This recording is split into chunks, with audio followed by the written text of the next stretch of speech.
Title: Blood on the Bricks. Setting: Brooklyn, 1991. Martin's Towers Projects. Chapter 1: The Sick One. The halls of Martin's Towers stank of old piss and iron rust. Broken lights flickered like dying stars, and in the corner of the lobby, slouched on a busted couch, was Lestat Vane, the sick vampire pimp.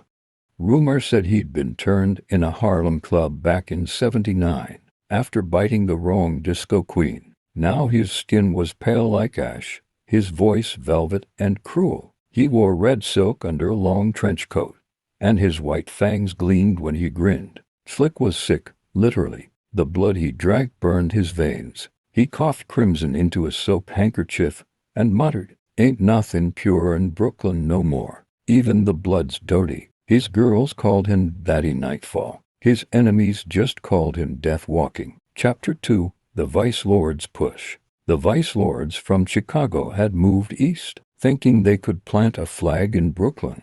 They ran dope, guns, and fear, but not the night. That still belonged to Slick. One of the Vice Lords, a loudmouth named Rico D., pulled up in a Buick blasting Ghetto Boys. He tossed a body bag by the towers. Fence, one of Slick's girls. Drained and dumped. Message sent. Slick watched from the rooftop, coughing blood into the wind. "So, they want to play," he whispered. "Let's give 'em a midnight sermon." Chapter 3: The Feeding.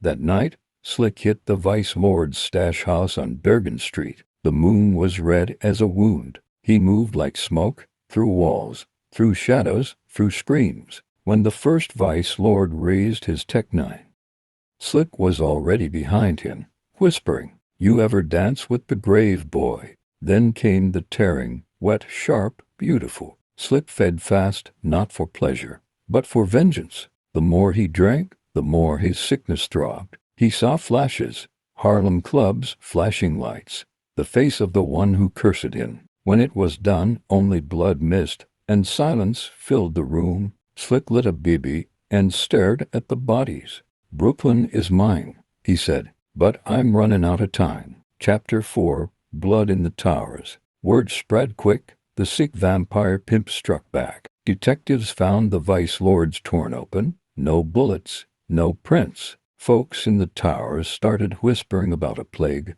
a curse in the night. Slick wandered the rooftops before dawn, coat flapping in the wind, skin peeling from sickness. He could feel the sun calling his name. He looked over Brooklyn's skyline, smoke, red lights, and ghosts. "They took my girls. I took their souls. But this hunger, this sickness, it ain't leaving me." As dawn cracked over Martin's Towers, the vampire pimp vanished into the stairwell shadows, coughing, laughing, plotting his next bite.